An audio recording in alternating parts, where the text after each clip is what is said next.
ಈಗ ನಿಮ್ಮ ಮೇಲೆ ಮತ್ತೆ ಅನಿತಾ ಮೇಡಮ್ ಮೇಲೆ ಮತ್ತೆ ಈಗ ಪೋಸ್ಟರ್ಗಳ ತಪ್ಪಿಲ್ಲಬೇಡಿ ಬ್ರದರ್, ನಾನು ಈ ರಾಜ್ಯದ ಮುಖ್ಯಮಂತ್ರಿಗಳಾದ ಮೇಲಾದರೂ ಇದೆಂಥವು ಬ್ಲೂ ಫಿಲಮ್ ಮಾಡಿಸೋದು, ಪೋಸ್ಟ್ ಅಂಟಿಸೋದು ಇದೆಲ್ಲ ಬಿಡ್ತಾರೆ ಅದನ್ನು ಅಂತ ಅಂದ್ಕೊಂಡಿದ್ದೆ. ಆ ಕೈಯಲ್ಲಿ ಇನ್ನೂ ಹೋಗಿಲ್ಲ. ಅದೆಲ್ಲ ಪೋಸ್ಟ್ ಅಂಟಿಸ್ಬಿಟ್ಟು ಪ್ರಚಾರ ಮಾಡೋ ಅಂಥದ್ದು ನಂದು ಬಿಟ್ಟುಬಿಡಿ. ಈವನ್ ನನ್ನ ಹೆಂಡ್ತಿದ್ದು ಫೋಟೋ ಹಾಕೋರು, ನಂದು 100 ಎಕರೆ ಅಂತ ಅದೇನೋ ನಿಖಿಲ್ದು ನಂದು ಹಾಕೋರಲ್ವೇ. 46 ಎಕರೆ 40 ವರ್ಷದ ಹಿಂದೆ ಕಷ್ಟಪಟ್ಟು ಸಂಪಾದನೆ ಮಾಡಿರೋ ಜಮೀನು. ಅದು ಬಿಟ್ಟು ನನ್ನ ಹೆಸರಲ್ಲಿ ಇನ್ಯಾವ ಜಮೀನಿದೆ? 100 ಎಕರೆ ಅಂತೇನು ಹಾಕೊಂಡವ್ರಲ್ಲ ಪೋಸ್ಟ್ರಲ್ಲಿ. ಇನ್ನು ಅನಿತಾ ಮೇಡಮ್ ಅವ್ರದ್ದು 36-37 ಎಕರೆ ತಗೊಂಡವ್ರೆ, ಖರೀದಿ ಮಾಡಿರೋದು. ಖರೀದಿ ಮಾಡಿರೋ ಜಮೀನ ಯಾವನೋ ಪೋಸ್ಟ್ ಹಾಕ್ಕೊಂಡು ಅವ್ರ ಹೆಸ್ರಿನಲ್ಲಿ ಹಾಕ್ಬಿಟ್ಟು ನನಗೆ ಜಮೀನು ಕೊಡಿಂದರೆ, ಬೆನಗಾನಹಳ್ಳಿಲಿ ಸತ್ತೋದವ್ರು ಹೆಬ್ಬೆಟ್ಟು ತೋರಿಸಿ ಜಮೀನು ತಗೊಂಡಂಥ ವ್ಯಕ್ತಿ ಈ ಪೋಸ್ಟನ್ನ ಈಗ ಅವ್ರ ಬೆಂಬಲಿಗೆ ಹೇಳಿ ಹಾಕ್ಸ್ಕೊಂಡು ಇದರಲ್ಲಿ ಪ್ರಚಾರ ಮಾಡ್ತೀನಿ ಅಂದರೆ ಜನ ನಂಬ್ತಾರ? ಮುಖ್ಯಮಂತ್ರಿ ಆದಾಗಲಾದರೂ ಒಂದು ಸ್ಟ್ಯಾಂಡರ್ಡ್ ಬೇಡವಾ? ಒಂದು ಸ್ಟ್ಯಾಂಡರ್ಡ್ ಇಲ್ಲದೆ ಈ ರೀತಿಯ ನಡವಳಿಕೆ ಇವತ್ತು ಈ ರಾಜ್ಯ ಯಾವ ಪರಿಸ್ಥಿತಿ ಹೋಗುತ್ತೆ ಅನ್ನೋದನ್ನು ಯೋಚನೆ ಮಾಡಬೇಕು. ಕುಟುಂಬದವ್ರನ್ನ ಫೋಟೋ ಎಲ್ಲ ಹಾಕಿ ಇದು ವಿಕೃತ ಮನಸ್ಸು. ಅದು ಅಷ್ಟೇ ವಿಕೃತ ಮನಸ್ಸು. ಅದು ಹೇಳದ್ನಲ್ಲ, ಇದು ಮೊದಲಿಂದಲೂ ಬಂದಿರೋದು ಇದರಲ್ಲೇ. ಈ ಕೈಯಲ್ಲಿ ಬಂದಂಥ ವ್ಯಕ್ತಿ ಈಗಲೂ ಇದನ್ನೇ ಮುಖ್ಯಮಂತ್ರಿ ಆದಮೇಲಾದರೂ ಆ ಮುಖ್ಯಮಂತ್ರಿಯ ಕುರ್ಚಿಗಾದರೂ ಗೌರವ ಬೇಡವಾ? ಈ ರೀತಿ ಪೋಸ್ಟ್ಗಳು ಹಾಕ್ಕೊಂಡು ಇವತ್ತು ಪ್ರಚಾರ ಮಾಡ್ಕೊಂಡು ಅಪ್ರಚಾರ ಮಾಡ್ಕೊಂಡು ಅಶೋಕ್ ಅವ್ರ ಮೇಲೆ, ಅಲ್ಲಿಂದ ವಿಜೇಂದ್ರ ಮೇಲೆ, ಅಲ್ಲಿಂದ ನಾರಾಯಣ ಸ್ವಾಮಿ ಮೇಲೆ ತಪ್ಪು ಮಾಡಿದರೆ ಮುಖ್ಯಮಂತ್ರಿ ಆ್ಯಕ್ಷನ್ ತಗೊಳ್ಳೋಕೆ ಹೇಳಿ ಅಧಿಕಾರಿಗಳಿಗೆ. ಪೋಸ್ಟ್ನಲ್ಲಿ ಸುಮ್ಮನೆ ಹಾಕೊಂಡು ಪಾಪ ಇಲ್ಲಿವರೆಗೆ ಕಾಂಗ್ರೆಸ್ನ ಮಂತ್ರಿಗಳು ಶಾಸಕರದೇ ನಡೆದೋಯ್ತು, ವಿಧಾನಸಭೆ ಕಲಾಪದಲ್ಲಿ ನಡೆದೋಯ್ತು, ಮತ್ತು ಅವ್ರನ್ನ ಬಾಯ ಮುಚ್ಚಿಸಿದ್ರು. ಸದ್ಯ ಹೇಳ್ತೀವಿ ಅಂತೇಳಿ ಬಾಯ ತೆಗಿಲಿಲ್ಲ ಅವರು. ಆ ರೀತಿ ಈ ರಾಜ್ಯದಲ್ಲಿ ಏನು ನಡೀತಾ ಇದೆ, ಬಹುಶಃ ಇನ್ನು ಮುಂದಕ್ಕಾದ್ರೂ ನಿಲ್ತದೇನೋ ಅಂದ್ಕೊಂಡಿದ್ದು. ಇದರಿಂದ ಎದುರುತ್ತೀರಾ ಸರ್ ಕುಮಾರಸ್ವಾಮಿ ಫ್ಯಾಮಿಲಿ ಅವ್ರ ಫೋಟೋ?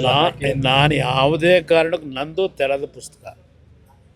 ಎಲ್ಲ ವಿಷಯಗಳು ನನ್ನ ಕಾರ್ಯಕರ್ತರಿಗೂ ಗೊತ್ತು, ಜನತೆಗೂ ಗೊತ್ತಿದೆ.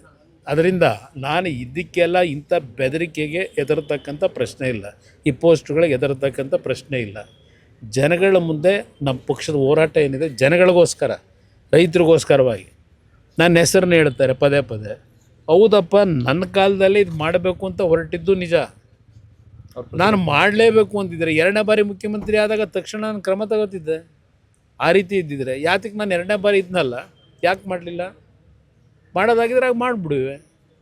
ನನ್ನ ಹೆಸರನ್ನ ಹೇಳ್ಕೊಂಡು ದುಡ್ಡು ಹೊಡೆಯೋ ಕೆಲಸಕ್ಕೆ, ಭೂಮಿ ಲಪಟಾಯಿಸೋ ಕೆಲಸಕ್ಕೆ ಇವತ್ತು ನನ್ನ ಹೆಸರನ್ನು ಉಪಯೋಗ ಮಾಡ್ಕೊಂಡು ಹೊರಟವ್ರೆ.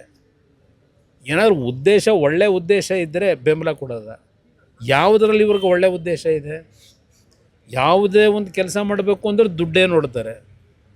ಇಂಥ ವ್ಯಕ್ತಿ ಬಗ್ಗೆ ನಾನು ಎಷ್ಟು ಸಲ ಮಾತಾಡಲಿ ಸರ್? ಇನ್ನೊಂದು, ನಿನ್ನೆ CLPಯಲ್ಲಿ JDS ಅವರು ಆಪರೇಷನ್ ಮಾಡ್ತಿದ್ದಾರೆ ಕಾಂಗ್ರೆಸ್ ಶಾಸಕರು. ನಾವು ಏನು ಆಪರೇಷನ್ ಮಾಡೋದ? ನಮ್ಮದು ಒಂದು ಸಣ್ಣ ಪಕ್ಷ. ನಮ್ಮ ಪಕ್ಷದಲ್ಲಿ ಏನಿದೆ ಮಾಡೋಕ್ಕೆ ನಮಗೆ? ನಮ್ಮ ಕೈಲಿ ತಾನೇ ಏನಾಗ್ತದೆ? ಸರ್ಕಾರ ಅವ್ರ ಕೈಲಿದೆ.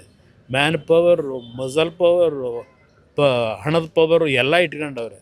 ಅವ್ರ ಮುಂದೆ ನಾವು ಫೈಟ್ ಮಾಡೋಕ್ಕಾಗುತ್ತಾ? ನಾವು ನಮ್ಮ ಪಕ್ಷದ ಮತಗಳು ಚಲಾಪಿಲಿ ಆಗಬಾರ್ದು, ನಮ್ಮ ಪಕ್ಷದ ಮತ ಒಟ್ಟಾಗಿರಬೇಕು ಅನ್ನೋದಕ್ಕೆ ಕ್ಯಾಂಡಿಡೇಟ್ ಹಾಕಿದ್ದೀವಿ. ನಾವೇನು ಗೆದ್ದೇ ಬಿಡಬೇಕು ಏನಾದರೂ ಮಾಡಿ ಕುತಂತ್ರದ ಮುಖಾಂತರ ಅನ್ನೋ ಪ್ರಶ್ನೆ ಇಲ್ಲ. ಈಗ ನಮ್ಮ ಅಭ್ಯರ್ಥಿ ಅರ್ಜಿ ಹಾಕಬೇಕಾದ್ರೆ ಹೇಳಿದ್ದಾರೆ ಆತ್ಮಸಾಕ್ಷಿ ಮತ ಕೊಡಿ ಅಂತ ಕೇಳಿದ್ದಾರೆ. ಇದು ಹೊರತುಪಡಿಸಿ ಏನಿದೆ? ಇವತ್ತು ನಮ್ಮ ಜೊತೆಗೆ BJP ಪಕ್ಷದ ಸರ್ಪ್ಲಸ್ ಓಟಿದೆ. ಆ ಓಟಿಗೆ BJP ನಾಯಕರಿಗೆ ಮನವಿ ಮಾಡಿದ್ದೇವೆ.